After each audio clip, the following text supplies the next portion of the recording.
Hey guys, how's it going? My name is Trey. Welcome to the Tennessee Innkeeper YouTube channel. Sorry if you guys can hear my 3D printer in the background. I've got it going. It's been going for a couple of hours now and I really don't want to stop it. But I just wanted to make this video because I'm just in the process of doing it. What I have here is one of the microverse ant shack nests. And I have a Biformica liquid feeder in there with the Biformica ant nectar. So if you see that rattling around or hear it, I'm sorry. And I have a colony of Solenopsis Invicta, dude, I messed that word up, Invicta as I call them, that are kind of outgrowing their test tube. And I actually have a colony of them right here. This is not the colony that I'm going to be moving in this video, but they're a little bit larger in numbers than this one. This one I just have in the Ant Shack, the Ants Canada test tube portal. There's 4 slots on it, and yeah, the test tube portal is pretty great. If you don't have one, I highly recommend getting one. Don't forget to buy the stopper separately. They don't come with it. But I have a colony of fire ants in a test tube that need to be moved because I can't feed them anymore. Every time I open the test tube, they swarm me, and I'm not about to get stung by fire ants or have them run away or me crush them, whatever have you. So I think that it's a great time to go ahead and connect them to this because I'll be able to control feeding a little bit better in here. It is small, so it'll be temporary because I do plan on getting more of these micro nests from Ant Shack, hopefully, because I want to keep everything looking the same. Why would I get Ant Shack stuff and then it connected to Wakushi? Think of it that way. That would look silly. So we're going to connect them up to this. I'm yapping on. I'm just going to show you guys the setup here. Sorry about that. Ran out of storage. That seems to be a common occurrence here on my channel lately. So I'm just going to show you guys the setup. Now when you order this nest, it does come with some vinyl tubing. It's the really tiny vinyl tubing. I think on their website you can buy it separately from the other tube. They have like small, medium, and large maybe. I'll leave a screenshot of all the different types of tubing they have. It's the smallest one. You get quite a bit of it. They have that, and it comes with this little attachment here because you got to use their tiny test tubes, but I don't like using Ant Shack's tiny test tubes. So I'm going to just stick the test tube they're in into this, so that way I can use a larger test tube for water, so I don't have to change it as often, and so on and so forth. So I cleaned this, I disinfected it because I did have a colony of Fadoli in here at one point. I accidentally killed them. I learned really quick that you should not put a heating cable over top of the nest that the Fadoli are in. They burned. They all died. RIP. So the only issue that I have with this nest is that right now it teeter-totters because of this Ants Canada test tube attachment thing. I don't know what they call it. So I have to 3D print a piece to go under here to kind of level this nest out, so that way it's not sagging essentially. But yeah, we're gonna get right into just attaching this. I'm gonna grab the colony and I'll be right back. Alright guys, I've got the colony. Here they are. As you can see, it's just, well, kind of see anyways. Sorry, there's a glare. There's quite a lot of ants. Right in here, I threw a piece of mealworm in there because they were swarming me. But I think that it'll be safe to say that we can go ahead and put these little dudes inside of this nest. So let's go ahead and open this up just in case they're still on the cotton. I'm going to go ahead and roll my sleeves up as well because I'm wearing a long sleeve shirt. I don't want them getting on my clothes, of course. And I think that to just play it safe, we're going to kind of take this off. No ants there. So far, it's going amazing. Okay. We have the ants attached. That was actually incredibly easy compared to what I thought it was going to be. So yeah. The test tube is pretty loose, so I'm gonna have to keep an eye on that.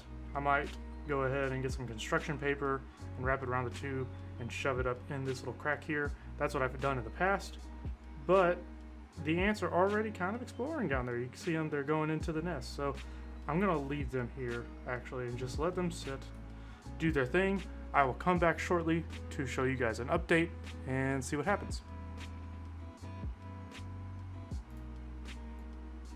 Okay, so I actually went ahead and removed the top just to see if they'd started moving in, and some of the ants are already coming in.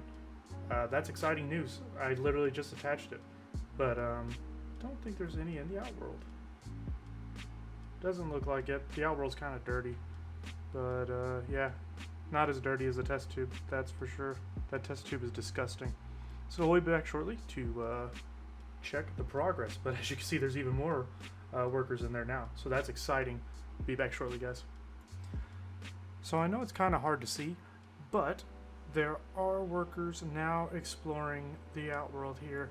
I did notice that some of the workers that were inside of the nest part are climbing on the glass, which is no big deal, but they can kind of get between the nest and the glass, which is a little worrying that they can, you know, wedge themselves between the glass and the nest. But I wonder if some of that is from where I've had to pry this glass up to clean the nest. So fingers crossed they can't get out. I'm going to keep a very close eye on this so that way I can update you guys. But I've got a light on the nest right now, and I'm hoping that that will encourage them all to move over here quicker so I can see what's going on. If they do by chance get out, I guess I'm going to have to figure out how to collect them all back and move them again. So I'll keep you guys updated.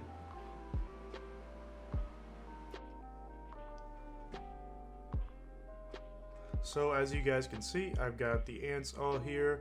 I noticed some ants were escaping, so on the Ants Canada test tube portal, I had to stuff some cotton in all kinds of places. You can kind of see it inside of the stopper there. There's some cotton. I'll get a close-up shot here. There's some cotton literally in every square inch, because at the time of recording this, I thought the ants were escaping from the portal, but later it turns out that they were actually getting out of the ant shack, ant nest. You can see there's a worker there. So it's kind of unfortunate, but it was really worth a try, seeing if I could get them to work out inside of the microverse. But here's another shot of the ants actually crawling outside of the nest. It was kind of disappointing, like I said. You know, I went ahead and threw this nest away. I'm not giving up on Ant Shack because I don't believe this was their fault. I think this was 100% my fault from where I decided to try to pry that glass out with a flathead screwdriver instead of something that, you know, was plastic, so it would have been easier. But I went ahead and ordered some Tar Heel ant mini hearths to toss the ants in. And here I am taking out each individual piece of styrofoam, just trying to be funny. But after doing the voiceover later on, I was like, man, this is kind of lame to watch. But we're gonna watch it anyways. And while I have a moment, thank you guys so much for 529 subs at the time of making this video. This is so exciting for me. I didn't think this channel was gonna go anywhere, but I'm very happy that we are creating this awesome community of ant keepers and ant lovers. And everybody's been so awesome in the comments, you know, cheering me on, cheering the videos on, the ants, and just, you know, being really kind to each other. So thank you all so much for that. I do appreciate it. I really don't even know how to put it into words. It's very nice. That I guess if I could say anything, it's just very nice to see everybody's getting along and everybody's being just awesome in the community. But back to the video. I got the aqua blue Tar Heel ant mini hearth. This was on the ready to ship, and this is a bifurcated. So I don't know if there's any reason why it's named bifurcated, but it means it has another chamber in the top. And right here I'm showing, because I mentioned in a few videos ago that all of my syringes keep coming bent. They're supposed to be that way. Trust the bend. It makes it so much easier filling up the hydration tank inside of the nest. But back on track. This is the bifurcated mini hearth. This is specifically designed for tiny species, small species, and you can sometimes maybe fit medium ant species in it. I've never seen a medium ant species inside of one of these before, but on the website it does mention you can't put medium in there. Also, I think there was a mistake with mine because both dark screens that I ordered for both nests don't really fit.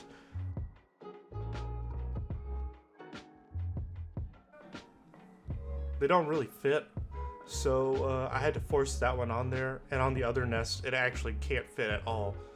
And here's me struggling to open a top. It's very embarrassing, but you know what? We do what we do, and we do it we do it the best we can, okay? But yes, so this nest is really nice. I went ahead and upgraded to the museum quality glass. It took about 9 days to get here after I ordered it, so it wasn't exactly ready to ship, but in Mac's defense, because I did order this incredibly late at night, I think that's why. Normally if you can order early in the morning, like before lunch, he can oftentimes get everything ready to rock and roll, you know, next day or 2 days later. But remember, this is their busy time too, around the holidays. So don't expect to order something right now and get it before Christmas. That would just be ludicrous. So here's the first fire ant colony. My phone does not focus very well, and I actually think I found out the reason why. I had a screen protector over the cameras, so I guess it'd be a camera protector then. Whatever. I had one of those over the lenses, and I think that was hindering the quality of the video. So I've taken it off, and I'm hoping that video quality will be a little better in the meantime until I can get a better setup going.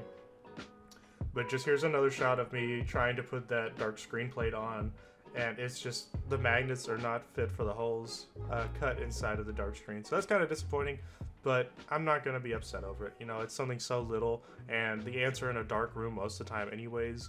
Just the dark screen just kind of helps, because whenever I'm playing video games, I have all kinds of LED lights on. I don't want the ants to be disturbed. So, you know, it's more for me and my comfort, not so much the ants. But the ants are perfectly content, I'm sure. Here I got a pretty good shot of the queen. She's very pretty. Like, I did not realize how pretty of a queen this ant is. And, oh my lord, they are gorgeous.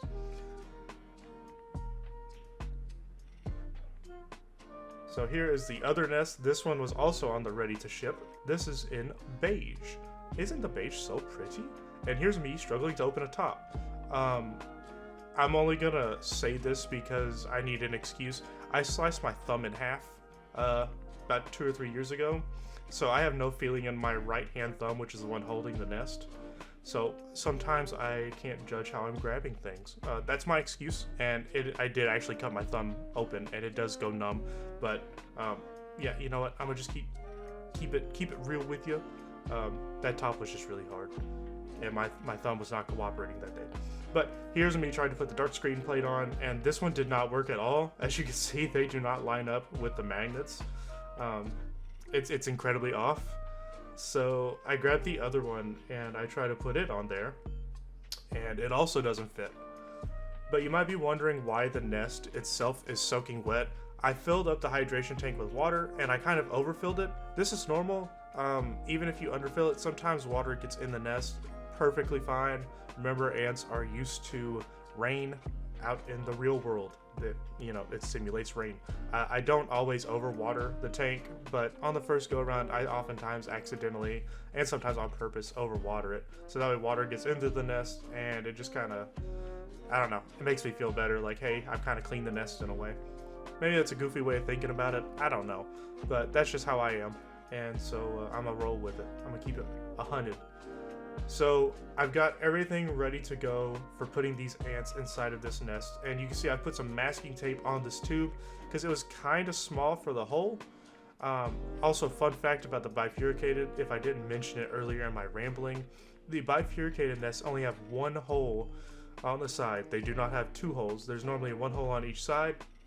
The bifurcated does not have two holes. So keep that in mind if you're trying to set these up in a certain way. They are normally always on the left side. I'm sure if you email Mac, you can probably get him to cut the hole on the right side. That's just something you're gonna have to take up with him. So as you can see here, I struggle insanely hard to get the portal connection tube off of the test tube. And I actually caught a worker trying to escape. They're elusive, you know, you gotta keep a really close eye on them. I'm working on a computer mouse pad that spans my entire desk, and it's black, so it's kind of hard to see some of the workers if they get out. So I'm glad I was able to see that, because I do not want any more fire ants in my room. It is so annoying trying to deal with them. But I went ahead and got the big boy pliers out, and we're gonna go ahead and remove this test tube portal connector, and we're gonna slap some vinyl tubing on it and attach it to the mini hearth, because that's just what we do.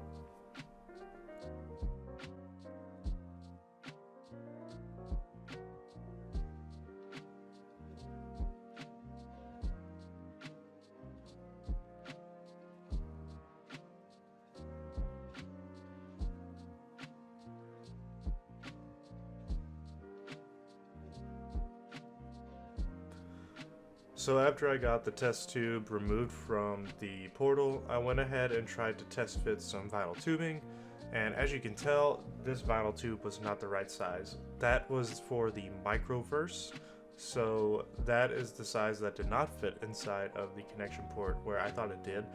So I had to upgrade the tube a little bit, go up a size more. I don't know the exact measurements of the tubing that I used, unfortunately. If I can find it, I will leave it on the screen here, and I will also put all the tubing that I use in the description. But I normally go and get all my vinyl tubing from the hardware store, just because I like, paying a couple cents per foot as opposed to paying like, $2 or $3 a foot. So, just weigh your options, whichever one works better for you. So here I had to go an even bigger step up than the medium size, and I had to go with a large tubing. And I believe, actually, I do think this one is a 1/2 inch inner diameter, the bigger tube is, if I remember right. So that's something to keep in mind. Always test fit your tubing before you try to do something like this. I did not, and you can see I struggled immensely. But now that we've got everything connected up, this is the part where I thought I would struggle the most, and that is trying to get all of the workers outside or out of the portal that are stuck in there, because obviously, that'd be kind of cruel to just kill the ones that are in the portal. So I decided to do something that I thought would be kind of big brain here, and I'm gonna just wait till we get there so I can explain the thought process. So I looked at this and I was like, man, that's a lot of junk in there. And I was like, I'm gonna have to clean it anyways. And I was like, I really don't want to try to reach in there with all the workers in there. And here I'm trying to test fit to see if the portal will fit in the outworld. And, using all of our brain cells, there's probably a much better way to do this. But in my head, I said, man, I could totally take all of these stoppers out and just toss this portal into the outworld. And newsflash, this worked incredibly. It worked super well. I think I left the top on. No, I'm pretty sure I took the top off. That'd be kind of silly to leave the top on, right? Yeah, we'll take the top off. And we'll take all the cotton out. Now that we've done our test fitting, and we can get the ball rolling here, because these ants, they took about a week to move. I put the heating cable in the front of the nest of the mini hearth, and the ants moved from the test tube into the mini hearth pretty quick, especially after they realized all their food was getting dropped off into the outworld there. So I think that they caught the hand pretty quick. But yes, you can see that I just kind of left it there. I did eventually get impatient, and I got a brush, and I started trying to brush them out of the portal. You can also see there was a worker crawling on my thumb. Fire ants, they'll sting you, but so long as you're not trying to crush them, they will leave you alone. I promise you. Just don't go trying to kill them. Be very gentle, calm, and slow. That goes with the gentleness, slow and gentle. Just be very cautious with them. Again, they won't sting you unless you're trying to crush them. Very moderately tame ants, I would say. I think that they were also a little bit more skittish because there aren't a lot of them in the colony yet. I don't even know how many are in the colony. I would say close to maybe 100 or more. But they're still very standoffish and skittish anytime I've had to, come in contact with them, so that's great. But as you can see, I just kind of tried tapping the back of the portal, and some of the ants came out, but clearly I put the portal back in there, so they went crawling right back on it, which kind of sucked, but at the same time, you know what? This was their home originally, so we should just respect that and give them the space they need to decide when they're ready to move. But again, I got impatient for that, and I wasn't about to wait for them, so I got a brush, and I brushed them all into their nest. This is just something that I have watched online people do, and to me it just makes sense. If you're trying to get all of the workers out of somewhere small, just use a brush. They get stuck to the bristles, and you can just swipe them on in. It's very easy and convenient. But this colony is all set up. They're ready to move, and we're just going to let them do their thing.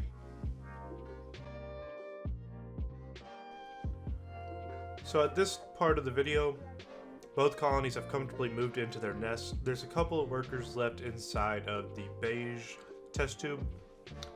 So I decided that since the queen wasn't in there, it would be safe to go ahead and tap the rest of the workers into the outworld. Mind you, if you have a small ant species like fire ants, for example, or even chromatogaster, I wouldn't recommend tapping them into the outworld unless if the queen is already into the new nest, if you're using something like a mini hearth, just because you don't want to cause too much stress to the queen. The workers, you know, they might stress and run around like crazy, but it's better for the workers to be a little more stressed than the queen. You can correct me if I'm wrong there, I don't care. Just using my experience, it's a lot easier to dump the workers as opposed to trying to dump the queen into a new nest. I have dumped a carpenter ant queen into the outworld of one of these mini hearths before, but they're a larger ant species, so they did just fine, and they actually found the hole to the nest within like an hour after dumping them. So keep in mind, you know, smaller ants stress easy and they're a little bit more brittle, but you know, queens like Campanatus, you could probably just go ahead and dump straight in. Now that we're over with that rant, I think that I got all of the workers out of the tube there, and they're just left inside of the test tube. So I put the vinyl tubing off to the side, and I kept tapping. It's a lot of tapping here.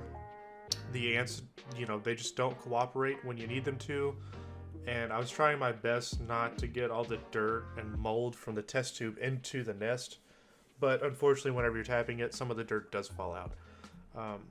I did eventually get the rest of those workers that are in that test tube out. It just took a couple of minutes, and they just kind of casually walked to the edge of the test tube, and I used a brush to brush the rest of them in. So that is that. It was pretty easy, but you know, if you want to take the more patient approach, you can just let them move on their own. I was trying to get them all moved in because I was tired of them being on my desk when I was trying to work and do stuff. So that's why I did everything the way I did. But the colonies are doing great. I'm recording this voiceover a couple of weeks after I filmed this video, and the colonies are doing super well. I will show a video of them in the next video I make. I'll make a separate video of them now. That's what I'm trying to say. And I will show how big the colonies have gotten just in a couple of weeks, and I will show what I feed and everything like that, you know, like a normal video. But here they are doing awesome, and I'm very happy with them. They look so good inside of their new nests, and I like this setup so much better than in the test tubes, especially because all I have are plastic test tubes, so I can't get a great picture quality with my camera, and I just can't see them very well when they start making the test tube dirty. So at least with this museum class, I'll be able to see the colonies for everything they are, and it's going to be awesome. Also, if you notice in the beige nest, there is a dead worker between the glass and the nest. It never fails when I get a Tar Heel Ants mini hearth. I always somehow manage to crush a worker between those two, and it happened with this one. I thought it was going to be different, but I fell into the same cycle. It was an accident. RIP worker. But that's that's that. I think the workers know that she's dead because I think they keep walking over there to try to find her. But you know what? It is what it is. You know, she chose to walk between the glass and the nest when I accidentally had the glass pried back. So, nature took its course. That's that.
Well guys, that's going to do it for this video.